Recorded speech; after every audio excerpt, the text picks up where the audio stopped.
दहशत गर्दी, बदअमनी, भत्ताखोरी, महंगाई और बिजली की लोड शेडिंग की सताई ताजिर बरादरी ने नई हुकूमत से अच्छी उम्मीदें वाबस्ता कर ली कि नई हुकूमत आवाम और ख़ुसूसन ताजिर बरादरी को रिलीफ फराहम करेगी। मज़ीद देखते हैं पेशावर से इमरान खान की इस रिपोर्ट में।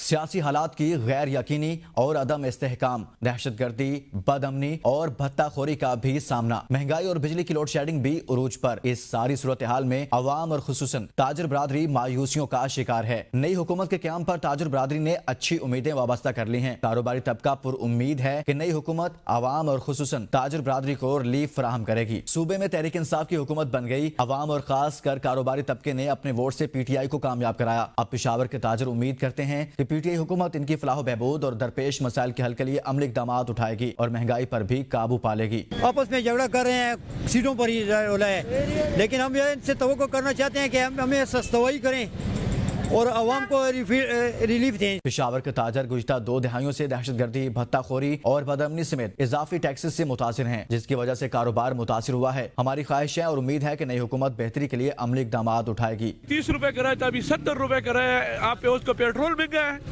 और मुसाद कराए महंगे हैं। हम लोग आजकल बच्चों के लिए कोई बहुत मुश्किल से रोजी पैदा करने मुश्किलात है। महंगाई इस कदर बढ़ गई है कि आवाम की कुव्वत खरीद जवाब दे चुकी है। महंगाई के साथ साथ बेरोजगारी से भी आवाम तंग आ चुके हैं।